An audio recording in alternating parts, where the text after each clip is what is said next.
Another day, another vlog na punta. So for today's video, nata karon diri sa atong bukid. Siyempre, smile punta dira. Dili pud pwede nga sige ta og mugot kay makatiguang na. Okay, yoy. Morning balay na mo diri sa bukid nga peting ninduta.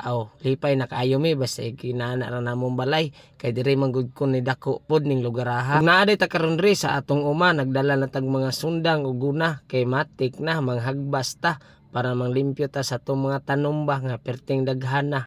Perting garaa. Ug basin na tingala mo nga lahi na po ning area kung gadtuan diri mo ni area sa kong papa, tabok ug sapa ba.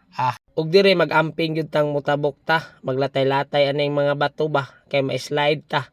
Patay baba. Ug mo na ning area sa among papa, matik na dagko naman ning avocado diri Medyo bagnot na gyud ni mga area diri pero okay ra, laban ra. Murag siya ba, gilaban ka bisag wala na.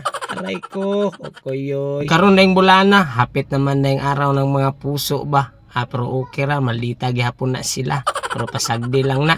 Basta importante makalimpyo ta sa atong mga tanom diri Kung morning durian nato diri piti nagyong dagko ay salamat Lord kay nakita na gyud nato atong hinaguan ba. Daob-daob din ta diri kay piti man daghan naglamok ba.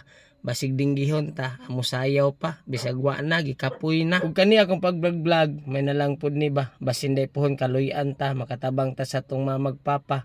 Mahawas na to sila sa kalisod ba. Mora po ni ako Pero bisag lisod gikaya. Kaya naman ko tayo pangandoy diri bisag uma-umara na itong tirada. May nalang day ni puhon. Karon sa kong pagpaglimpyo diri kauban ako kung mga igsuon diri tulo ka buok nga laki ba. Og si mama. Kaya wala man gud akong papa karon kay nitambong ba. Sa trabahoon sa dalan sa dito sa mua. Kay medyo lisod ba yung mga dalan dira nya agianan kay tulay nga kawayan ba. Pero kani mga duriana nga akong gipantanom diri medyo nabiyaan jud ko nigpila ka bulan diri Pero wa jud ko nagdahom ba nga mabuhi ra day ni sila. Matik na.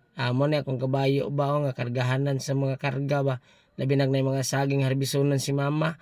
Matik na. Langkay peting daghana. Ug kaning pagpanguma mura ra gyapon nang uyab ka. 50-50 gihapon kung sugton ka, mura na gyapon sa tanom. 50-50 kung mabuhi siya ba. Unya karon kay hapon naman manguli na mi diri Kay sunod na pud mi mo balik diri kana makalugar ra ba. Kay busy man pud gud kay ta sa tong trabaho, dagit-dagit ra ta. Unya kana nagdrive sa akong kabayo dira kan mao na akong igsuon nga kamanghuran ba. Nagbaktas na ta pauli na ta diri Medyo baga na kay tagbuhok dira ba kay wa na atiman, mura nagsaag nga tao ba. Agay ka. Pero kaning mag-vlog lisod jud kaayo diri pero okay rag masugdan na nimo, padayon na. Ug nagpasalamat day ko sa mga followers nako dira gasubaybay sa ko ang naga-share, naga-like sa ko mga video. God bless sa inyong tanan.